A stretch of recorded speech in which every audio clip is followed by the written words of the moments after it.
All right, we now welcome on Bobby Reagan from Barstool Sports. You've probably seen him on Twitter at Barstool Reags. Great follow. How you doing, man?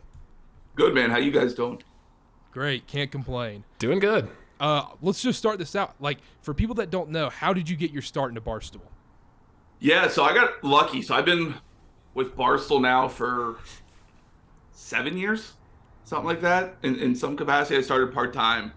I was writing for some other sites, and I just happened to be in like a Twitter DM group with a couple of the bloggers, and one guy was like, "Why don't you write for Barstool?" And I was like, "I don't know." And they're like, "Yeah, actually, like, why don't you submit your stuff over to K Marco, like, create your own blog, write a couple like Barstool esque pieces, submit it over to K Marco, tell him send it to you or send it to him or whatever." And he was like, "Yeah, actually, like, I would need help with college basketball. You kind of fit the bill." And my blog that he liked was comparing, or I ranked college basketball teams tiered by like girl pop stars. It's like tier 1 was Taylor Swift, and it was like the 6 teams I thought could win the title. Then it was, one of the tiers was like Miley Cyrus. Like, I can't figure him out. Like, is she hot? Is she like what? It depends on her look. And it was whatever teams that I were like, they could be really good or they could suck. I'm not really sure.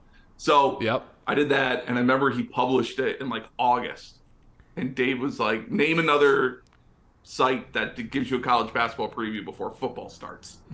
So that helped, and then I went full time in 2018, right after the Final Four. So May of 2018, I did part time for like 2.5, 3 years, and then about 2.5 years, and then full time since May of 18, and it's been wild because I was a fan for years before, and seeing the growth of the company and everything just blow up, it's insane. Like, I'm a small part, a small role in it all in terms of the face of the company and everything like that. But and seeing it, I'm not in the office. I work from home, so seeing it, like when I go to the office, I remember going to the first office, going to the second office, and it's just the Chicago office. Everything is just night and day. It seems like every day something's different. That's actually a good segue to my next question. So since you've worked at Barstool, it's obviously grown a lot in popularity. There's a lot more people familiar with it now. If you had to choose one or two like moments that have really stuck out to you throughout your career at Barstool, like it could be something funny or something great in your career, whatever it may be, like anything come to mind? So great. I mean, it's opened up doors. I got to help run the 3-on-3 competition that has been held at the Final Four for seniors, where it's like 100, I think it was $100,000 to the winners or something like that. Oh yeah. So the guy who set that up followed me from Barstool and was like, "Hey, we want you to help out with it." So that was cool, and I got to be a part of that. I was in person for 2 of them at the Final Four, the first 2. Help pick help figure out what seniors would make up the teams, nominations, things like that. So that was really cool because that's something near and dear to my heart. I grew up playing basketball. I grew up playing in the 3-on-3s, whether it was Roundball Ruckus or Gus Macker. So seeing that play out at the highest level with money at stake, and I'm a big proponent of players getting money. Yeah. So that was even cooler because that was before NIL. And then just, everything like that's been cool. And then really, again, just being part of a company that lets me do what I want. Like, I can be an unabashed Kentucky fan because I am. Like, I went to school there. Like, that's what drives me insane. Scott Van Pelt says it best. He's like, everyone comes from somewhere. He used to always say it about him and Stuart Scott when they would co-anchor ESPN together late night. And when it was UNC Highlight, he let Stuart Scott be UNC Stuart Scott. And when Maryland, he would talk, he's like, "I'm an Orioles fan. I'm a Maryland fan. I'm a Skins fan, or a Commanders fan now." Sorry, I got a cold. But we get to do it. Like, I get to say what I want about the team, how I truly feel. And most places you can't get away with that.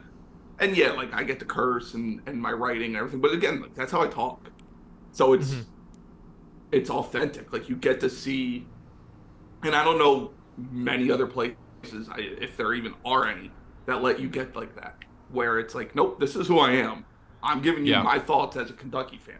Sure, I can break down the game. Like, if you want to talk like icing a screen and how they should be, scheming against certain teams, sure, I can do that. But it's more fun being able to go, here's what I think's wrong, and here's why I want Calipari to stay for another year, and here's why he's on, all everything else, and you really want to get to Barstool. Do you have a problem with people that cheer for a college that didn't actually go to that college? It depends. Okay, hear me out. Let's hear you out. If you have ties to the school, your parents went there, then no, I don't have a problem with that at all. If you are from an area and you cheer for the school in the area, I don't have a problem with that at all. Okay, we're safe. I have a problem though if you go to another Division I school and pick cheering for a different team. Okay, so let's hear about my conundrum right now. So I go to BYU out here, Provo, Utah. Okay. I grew up my whole life as a Duke fan. What do I do there? Like, I've always. Oh, so you're the worst. Not the worst. Come on. Are you a Yankees fan? No. All right, then you're like second in line. No, but you like the Lakers and the Cowboys, right? Oh, yeah. I'm just kidding. No. I'm a diehard Charlotte Hornets and Carolina Panthers fan. My life is miserable, if you were wondering. But like, what do I do? Because like, you're a BYU fan. If you go to BYU, you're a BYU fan. You can't cheer for Duke more than BYU. You can have a soft spot. So I have a soft spot for Wake Forest. My dad went to Wake. And we all have a soft spot for Wake Forest. We're all from Winston-Salem. Okay. I'm actually heading there tomorrow for the first time in years. Going to the game. No Saturday. way. Yeah. That's 15 minutes from our hometown. Yeah. Oh, nice. Yeah. So like my dad went to Wake, so I grew up a Wake Forest fan because that's where my dad went. I've always had a soft spot for Wake. Even I didn't grow up around Kentucky. I grew up in the Northeast, so I'm not from Kentucky. I have no ties to Kentucky until I went to school there. The moment I got that admissions letter, and I early decisioned into Kentucky, Wake was out the door. Like when Kentucky played Wake in the NCAA tournament in 2010, I don't know if I'm allowed to swear. I was shit talking my dad the entire day. Yep. So that's how it has to be. Now it's like I want Wake in the NCAA tournament. Like I want them to murder Duke. I want them to murder UNC every year. But if they play Kentucky, I hope they lose 492-0. Yeah, see, that's the thing. Like, and Duke and BYU have never played, and if they ever do, I am gonna root for BYU. And it's also interesting whenever you being from North Carolina, you now living in Utah, you're away from ACC basketball all the time, Duke basketball, all that. It's harder to root for your college basketball team. You're away from that area. Now being out here, it's easier to root for BYU. But I'm gonna say something, and BYU fans will get mad. But BYU fans make it really hard to root for BYU, and I think you know what I mean. I mean, there's some things that come to mind, and it's not just the fans. It's tough though because BYU does have enough of a tradition, right? There's enough recent success. They aren't. I'm trying to think. They aren't DePaul, where it's like they were really good in the '70s and then had bright spots, but then now it's kind of like a laughing stock. So it's harder to justify cheering for another team when your team is consistently in the NCAA tournament. They were a 3 seed. They were, how can I say this correctly and politely? They were one dumb suspension decision away from really having a shot at a Final Four. Yep. They have one of the most famous faces and players of the last 20 years, if not longer. So BYU's interesting because they are. So here's a good example of what really pisses me off. I live in Ohio now. Oh man. A lot of Ohio State football fans, obviously, right? Mm-hmm. Yep. Well, a lot of them go to the MAC schools. And I'm like, okay, Ohio State plays MAC schools. They're playing Akron, Toledo, OU, Bowling Green, week 2. Who are you cheering for? Because a loss eliminates Ohio State from playoff contention, but that's your college. That's your school, yeah. That's the peak of your school. And it's not 100% cheering for your school. And I'm like, what are you doing then? Go to Ohio State. And I know there are other reasons you can't go to schools, right? Yeah, I'm way too dumb to get into Duke. Are you kidding me? Right, but I'm saying there are reasons like, sure, people might want to go to Ohio State. They can't academically get in there. They can't financially afford whatever it might be. I can understand that. But again, like the peak of your school versus the team you grew up cheering for. I don't know, man. Like to me, it's like you have to cheer for where you went to school. Yeah, I think that's fair. I'm not going to argue that at all. All right, I wanted to talk real quick, reversing back to the Barstool stuff real quick, about the Dozen real quick. I watch the Dozen all the time. I'm sitting there watching. I love the Dozen. Whenever college basketball comes up, whenever NBA comes up, I'm sitting there like, oh, how do these idiots not know this answer? How much harder is it when you're actually on? Like, is there just like a brain fog? Like, what? Yes. It's like insanity. You're sitting at home, and I'm sure you do this if you ever watch like the other episodes. You're like, how do they not know this? Episode, right. And even like when I get phone a friend, because there is right away your mind goes, I have 30 seconds to think of this answer. Yep. And then you start doing like the shot clock in your head, and you're like, all right, I gotta, do the process elimination. Let's say it's a year. Like, what year does this or who won the title? These 5 teams made the Sweet 16, and it's like, all right, what years did like? I try to like find one school that I remember. I'm like, okay, what year? And then trace it back. And it's like, you have to do it all in 30 seconds. All while everyone's looking, or while people are looking at you. And if you get it wrong, you get ridiculed on the internet, which whatever. Yep. I'm used to that at this point. If you get it right, you're supposed to get it right. It's almost like a kicker. Where it's like you should make an extra point, you miss it. You're Brett Maher. Like everyone just makes fun of you. But the pressure of getting it right, and then it's competition. So you see the score, you start to the math in your head of, okay, if I get this right, win probability and all this other stuff, and here's where we are.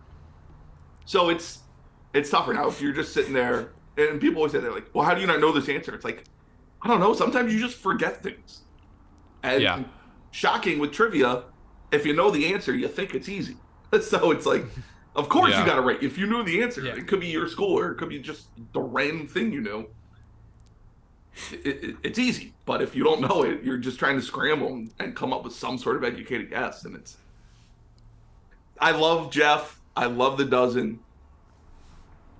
It's the most aggravating thing in the world too, because if you get a question wrong, it's just hell. And then you sit back and like right after you say, you're like, you see the answer, you're like, yep, that's it. Yep. I could have got there eventually, but. So when you get a random call from a coworker nowadays, do you just feel like it's a phone a friend? You're like, oh my God, they might be taping the Dozen. Usually, like most people are smart and give a heads up, like, hey, we're recording this time, are you around? Especially like I have 2 little kids and it could be chaos here, so I'm always like, I'm around this time, or I don't know, like I have whatever going on. But there are times where it's like I will get done showering, literally just come sit back down, and all of a sudden it's a FaceTime. Yeah, like, oh, thank God I'm dressed or whatever. But it's 99% of calls from my coworkers are Dozen related instead of something else. Has it really taken over like The Office by storm like that? It seems like it's gotten really popular and people get really into it and competitive about it. Like, I mean, so it's a little weird. Like when I'm in the office, it's typically for a live event for the Dozen or March, some sort of basketball thing. And the Dozen's on, like, it's on a lot. So people talk about it all the time. Like when we're up there for the tournament, everyone is kind of watching like our inner TV, and people come out and you start talking to them about the game and oh, like here's this and here's that, and so it is fun. Like it is a little bit. It's almost like AAU basketball in a way. Where like if you were playing AAU, you remember like there'd be like 10 teams at the same hotel. Oh yeah, you see them in the hallway or at the breakfast downstairs at the waffle maker. Yeah, and you just kind of start talking to them like, we're in pool A, they're in pool B. Oh yeah, we saw you guys have First Baptist in game 1. We played them at the last tournament. This guy, you start breaking it down, and it's kind of like that. Let's transition to college basketball real quick. Is this the most dead college basketball season there's ever been? It seems like it. There. It's up there. It's rough. So I was having this debate. Marty and Dukes had me on round ball, and I said,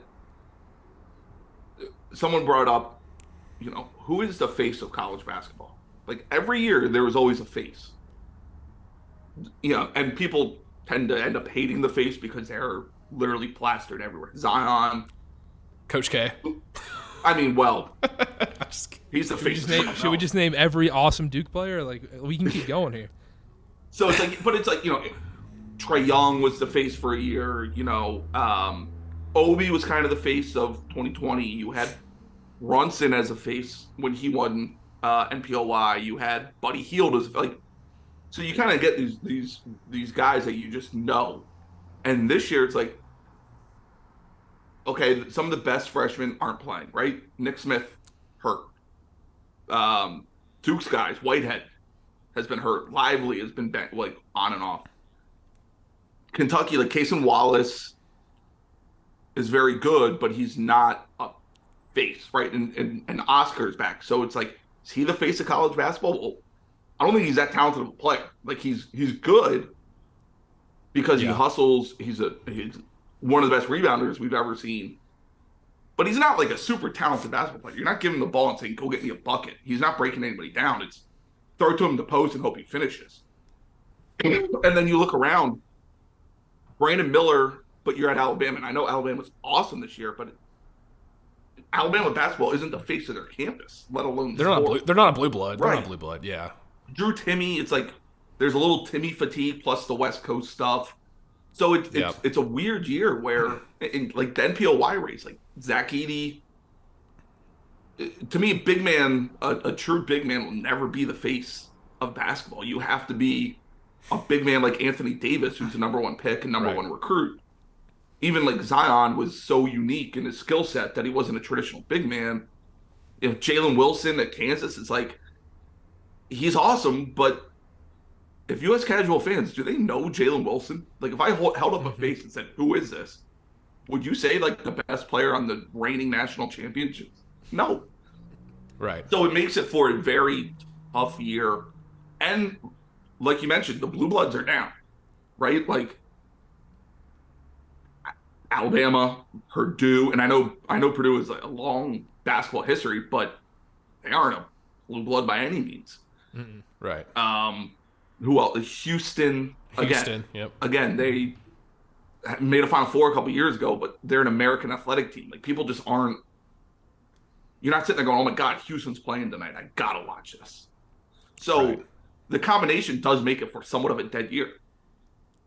As a Carolina fan, I went to Carolina, graduated last year, and they had a great shot this year. Preseason number 1. I was like, man, all this hype, but I knew there was going to be a letdown. And you said there's no real face of college basketball. They had a chance, They made a run last year as an 8 seed. Baycott could have been one of the faces, and then they went on this lull. They even started the year off slow, especially. Was it shocking, though? Because I got in fights with UNC fans all year where I was like, I don't think UNC is the best, should be preseason number 1. Yeah. No, Connor, don't go there. Do not go there. Before the season, you were saying they are the best team going into college basketball, number 1 team. That's a little definitely much. Shocking for you that they are unranked right now. I didn't think they'd be unranked this early. I didn't think they'd start off as slow as they did. I said they'd hit a lull and they would not finish number 1. I said they had a chance to finish as the best team in college basketball. Unranked. They are unranked right now. Yeah, they're not doing as hot as I thought they would. They're below the floor I thought they had. Yeah, I don't think many people would have guessed they'd be unranked. I thought they'd be down in like the 20s or kind of like It's like the UCLA thing last year, like kind of a worse version of it. So that's what I always argue. It's like we expect these teams to make jumps, and they do. Like UCLA went from an 11 seed, first or last 4 team in, to a 4 seed. Like that's a massive jump year over year. Yeah. Where people thought they'd be a 1 seed. It's like, wait a minute. They got hot for 4 games. And UNC, same thing, where it's like, they were an 8 seed who figured stuff out, had awesome guard play for 5.5 games. And now we think they're going to go from an 8 seed to a 1 seed. If I told UNC fans, told any fan base, you're going from an 8 seed to a 4 seed. Creighton's another example. I said you're going from an 8 seed to a 4 seed. You're bringing everybody back, and you're improving 16, rank spots, let's say. You take that. You're like, that's a hell of a year. Right. But now it's like, and it's why one of the reasons I hate the AP poll. The AP poll is a joke. I will never care about the AP poll except to make fun of it. Usually, the one thing I will give the AP poll credit for is the preseason poll does give a decent view about what the end of the season looks like. Like, they actually do a better job than they'll get credit for in terms of here's who ends up being good at the end of the year. You go back to the preseason poll, you're like, oh yeah, like they had a bunch of them there. But UNC is a one seed never made sense. It was just, oh, they bring everybody back. Well, you lost Brady Manick. On paper. Except there wasn't any thought, right? Like, Brady Manick made that team so much different. He was such a shooter. He was a better rebounder than he got credit for. He's a better defender than he got credit for.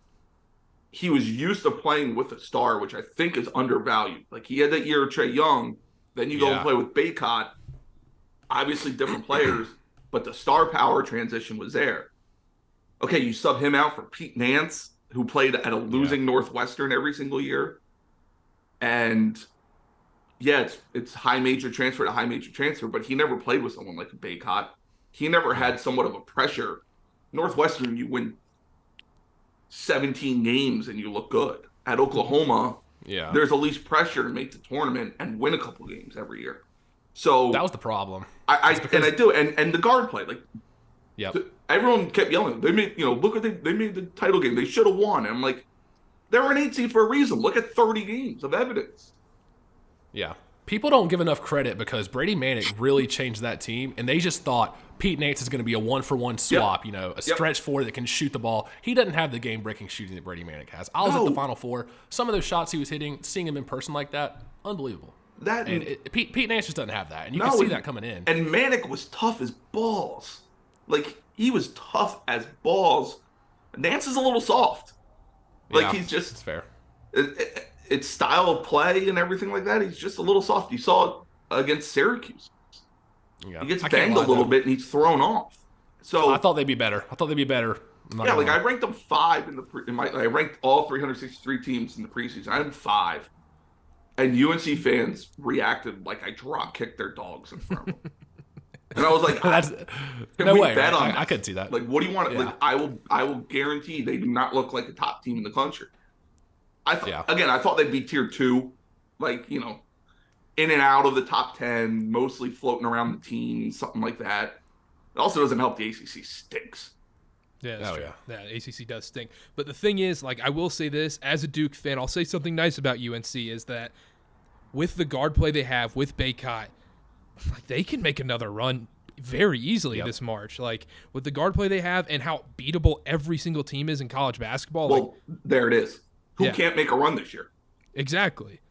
You get hot at the right time, and you win 4 or 5 games, and that's it. It's so matchup dependent too. UNC, like, that's the other thing. UNC had great matchups last year, and I know you can only play who's in front of you, but that's one of the pros and cons to NCAA tournament, right? Like, you don't draw.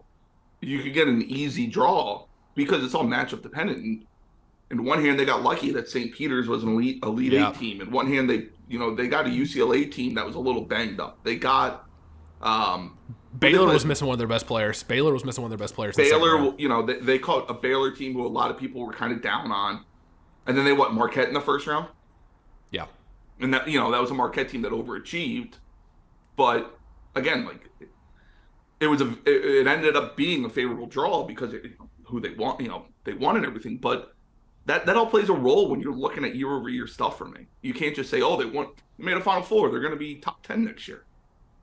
Well, they ended Coach K's career twice, so I am thankful for that. Like, it did kill the rivalry. I think the UNC Duke rivalry is dead because Duke has no comeback.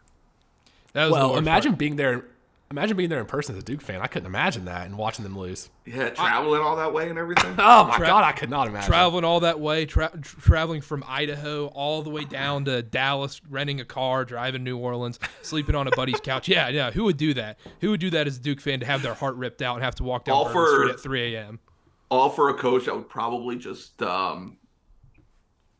scathe you and make fun of you and belittle you. Yeah, when I was 10 years old. Talk about how it's his program. Yeah, when I was 10 years old, I asked for the autograph. My cousin and I were like 10, 12 years old, and he was like, nah. Yeah, it's because he's the worst. But this does bring up a great question. You kind of miss Coach K a little bit, don't lie. Yeah, because I miss hating. So, Duke, like, I will always hate Duke because their fans are atrocious. And they're Duke. Like, I say it all the time. You cheer for laundry, right? Like, it doesn't matter. One and done, Port, all that stuff. We cheer for, I cheer for blue and white Kentucky. Well, I don't care who's wearing blue and white Kentucky. I'm going to cheer for. I will hate Duke no matter what because it says Duke on their damn chest. But there is something about looking over and seeing that rat face staring at you, just knowing he's going to complain about officiating when it's going his way, and then yell at students for chanting about Jeff Capel because God knows why. Because Jeff Capel doing a farewell tour, right? While doing a farewell tour that makes Derek Jeter look humble, all while knowing Jeff Capel dropped the bag and has all the secrets, so he's got to defend him so Capel doesn't leak stories. All while not letting Tommy Amaker become the next coach. So much for his guys. So it's tough. It's got to be tough being a Duke fan, just knowing you have no hope again. No. We're fine. The thing is, like, you're fine. Not fine. Like, obviously, things are not looking great right now. But you're a dog at Virginia Tech. Yeah. 1-7. Look at Carolina. Look at Carolina. They're dogs in games. I feel better about Carolina than Duke at this now you moment. do. I agree. But, okay, let's ask that question. Plus Carolina ended Duke. I understand like, there's no comeback from a Duke fan to a Carolina fan. I understand that, but Connor, You're settling this right now. Ask yourself 1 year ago, were you happy with Carolina? Be honest. You guys were a below bubble team, and you guys made some magical run. We lost to Pitt on a Wednesday, and I was done. I was so mad, but that's the position Duke's in, basically. I'm going to have false hope again this year because the run that Carolina made last year. So. And I'm going to have false hope. You can hear my false hope. That's the delusion of all our fan bases. Kentucky's not going anywhere. Duke's not going anywhere. Carolina's not going anywhere. Or maybe one of them does. Who knows? Well, Kentucky's never had to go anywhere. Every coach that comes through besides Gillespie wins the title. That's a good transition. Talking about Kentucky. How do you feel about Calipari? Is he like, is the game passing him by? Like, what's going on? So I've always defended Calipari because I think there's such ridiculous concept that you have to win a title every year. Now, again, he should have another title, right? Like, I don't think it's unrealistic to say he should have 2 in his time at Kentucky. Yeah. But they're the only teams that have won twice since he took over Kentucky. Duke in 10 and 15 and Nova in 16 and 18. So it's not like and UConn, but 2 different coaches. Yeah. The only coaches that have won twice were Jay and Kat. So it's like Self went from 08 to last year before he won 2 titles at Kansas. And again, like I try to say with Kentucky, it's not about winning a title every year. You want to be a national title contender every year. Like, that's kind of the expectations, realistic expectations. Yeah. He was 2 bad decisions away from really taking heat off of him. Not decisions. The buzzer beater from Luke May, like, if they beat Carolina, go to the Final Four, that takes some heat off him because then he has a Final Four in 17. And then the collapse against Auburn. If they just beat Auburn and don't choke the game away at the end of regulation and into overtime, then he has a 19 Final Four. And it's like, okay, we made a Final Four a couple years ago. Like, look, you have the COVID excuse. There's a little more leeway. And then the St. Peter's loss, but it's like, okay, they were a top 7 team going into that. One off night and your entire program changes. And I get it. Like, you don't lose to St. Peter's if you're Kentucky. But Michigan State lost to Middle Tennessee. Duke lost to Lehigh. Virginia, UMBC. And right. Virginia's still kicking, yeah. Right. Like, it wasn't the first time we've seen something like this. Right. But then there was a concern this year of the game passing him by, right? Like, the archaic offense, his stubbornness of not, like, everyone with a brain. And I have nothing against Severe Wheeler. Like, he's a good kid. I wish he was awesome. Everyone with a brain knew the best lineup was give the keys to Case and Wallace, surround him with Frederick and Reeves, and then either Livingston and Toppin, who's playing, whoever's playing the best, and Oscar in the post. And it took until an injury to figure that out, and then it's now a 4-game winning streak. So I think he's figuring it out.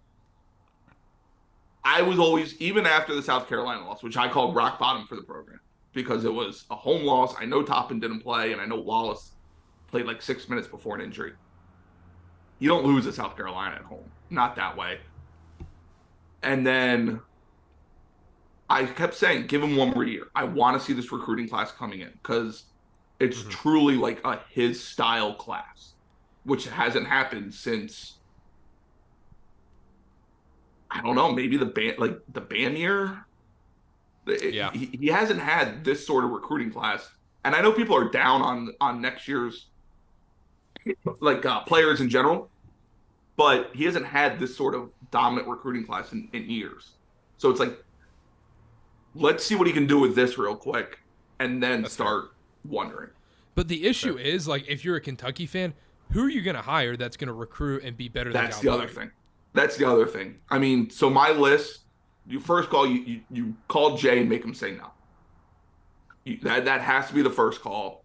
Just, and he likely says no, but you make him say no. Mm-hmm. Right. And then Scott Drew would be my second call. Yeah. Scott Drew is recruiting at a high level. He's a national championship coach. He turned around Baylor. I think the most impressive, like, if you want to call it program builders of all time, considering that Baylor scandal and what that program was. And then it's, Oates. I would call Sean Miller, and I'd call Musselman. That's the list. What about Mark Pope? You guys can have Mark Pope. Yeah, Mark Pope. Small fee. But, like, are there any upgrades? Like, are they actually better than Calipari? Not necessarily. That's the thing. They would have to come in and immediately have success, or everybody would be like, "Why do we let Calipari go? Why?" And I saw people being like, "Oh, you can build 1 year in the transfer portal and then be fine." It's like it's not free agency. They're like, "Well, look at LSU and Missouri." I'm like, "We're not LSU and Missouri. LSU was one win in conference. Missouri, they're fine. They're like a top 40 team. If we're a top 40 team year one, it's a bad year. People are going to be upset. Going, why don't we have the top recruits coming in? We're Kentucky." Like, yep. So, and again, like, I like all those guys. Take Jay out. I think Oates is going to be really good. Is a hell of a coach. He's done it at Buffalo and Alabama. Not exactly the blue blood basketball first schools. Musselman has, like, Arkansas is a rabid fan base, and he's had success there. That shows a little bit. Obviously, Sean Miller at Xavier and Arizona. But again, like, you're talking a whole different animal when you're talking Kentucky. I got one more question about Kentucky. Have you been following the John Wall, Tyler Hansbrough stuff that happened or whatever? Did you see all that? Oh, yeah, Tyler Hansbrough's a loser. He's a scumbag. Oh, give me a break. You think so? Thank you. Finally, someone gets it. The Bank of Calipari opened up. What pisses me off about that was my sign that he lost. Anybody that automatically defers to, he got paid, you might as well just stop arguing. It's and the thing is, I could see that scenario happening. I'm not gonna lie. Even as a Carolina fan, like. Right, like Hansbrough is a senior. He probably didn't give a damn about who was coming in. Oh no! And like John Wall's from there. I absolutely believe that UNC was John Wall's dream school. And we knew, we know the story about his mother and health problems and everything like that. So I believe that there's a lot of truth there. Yeah, that's fair. Okay. Now, I just want to see what you said. Would Wall have gone to UNC if Hansbrough said what's up? That's where I'm like, who knows? Like, or if Calipari stayed at Kentucky Memphis, offered a little bit more money. I mean, let's be honest. I mean, who cares? Like, that's what I'm saying. But that's what I'm saying. Default, Carolina fans always go back to like, oh, Duke and Kentucky, they just pay these players. That's why they get them. It's like, let's not pretend Carolina's not paying players. Oh, hilarious! As I mean, with like McCants flying out there, and I've seen a couple players. When I was in college, I've seen a couple players driving around in some nice cars. I mean, and taking fake classes, which is way more. I don't know. I mean, I majored in African American studies. Though, class, so. There was a loophole. What a loophole UNC found with that one. Oh man. So it's like, I like it from a content standpoint. I like it from a somewhat of a, I don't think Carolina and Kentucky are like hated rivalries, but there's a rivalry there for sure. Yeah, And I mean, Hansborough is just an all-time villain unless That's you're a fine. UNC fan. So it Yeah, made it even exactly. better. And I think John Wall, and I would think most non-Kentucky fans would agree, like John Wall's one of the coolest players in college basketball recently. Like he had his dance, like Yeah. they sold John Wall shots at bars in Lexington. So he was just a cool player. Like they were just sweet players. And he was one of them. So it was kind of like this just hilarious combination of it all.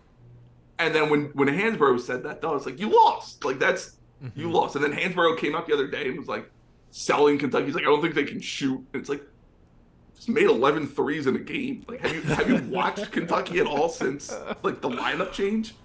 So, I will have an ounce of respect for Tyler Hansborough if he digs his heels in and tries to fight us all year. There you go. Yeah. Even with lame responses like the Bank of Calipari. It's just like, yeah. Okay, guy. I mean, even better is just the whole UNC and Dean Smith, where it's like, the ACC back in the day, just coaches openly talking about how they favored Dean Smith and UNC. So it's like, yep, bro, come up with any sort of response besides Bank of Calipari. Just be funny. Just come up with something unique. Like, if you're trash talking, you've got to be unique. I don't want to hear the same old, Calipari pays players. It's like, well, guess what? Everyone gets paid. Yeah. Yep. John Wooden was paying players. I have a couple. Right. Two last questions. One, you said like your dad went to Wake Forest, Winston-Salem, and all that. Have you ever been to an ACC tournament in Greensboro? No, that's like one of my regrets. So, obviously, I grew up in Pennsylvania, moved when I was young from Jersey, but we weren't close to where we could get down there. Mm-hmm. And I played basketball my entire life, and our seasons would be going on. So, I never got to go down there when it was peak ACC basketball tournament. Like, would I still enjoy going? Would I still enjoy going now? Yes, just because it's still the ACC in Greensboro. Like, it should always be in Greensboro. But I wish I went back in the '90s, like when I want to see Randolph Childress, like cross up Jeff McInnes. I want to see Joe Smith. I want to see, the Clemson team that made a run as a slab five. Like I want to go back to those days and go to the tournament. And that's like one of my regrets I have.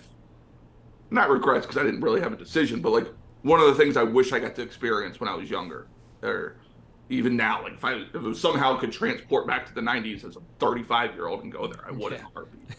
Yeah. Yeah, I just had to bring that up because I'm like so sick of the ACC. They're doing every single step to just ruin this conference. Yep. They're trying everything possible. It's ridiculous to ruin it. Anyhow, I have one last question, and this is a March Madness question from a viewership. So like regular dudes like us watching the tournament, what makes the best March Madness for us from a viewership perspective? So like whether it's going to the casino, whether it's just chilling at the house with a bunch of dudes, going to a restaurant, what is it? I'm torn on that. Because the casinos can be crowded sometimes, Yeah. but it can be way more fun. It is fun. Like I remember being in Vegas for the 11 tournament, and it was the morning after Arizona beat Duke, and we were going from one hotel to another. We were checking out one hotel, going to another, and we went down to collect our winnings. We were all on Arizona. Went down to collect our winnings, and there was just like 4 still just belligerently hammered Arizona fans watching a play that on one of the TVs, thinking it was live. And I just watched them for like 20 minutes, and I was like, yeah, I'm going to enjoy this. That's great. But there is nothing better than being out in public for when it's not your team, right? Like I remember like being out at a bar watching Middle Tennessee beat Michigan State. And the entire bar just starts going crazy for Middle Tennessee. Not because of hatred for Michigan State, just everyone just kind of bands together for like a mid-major like that.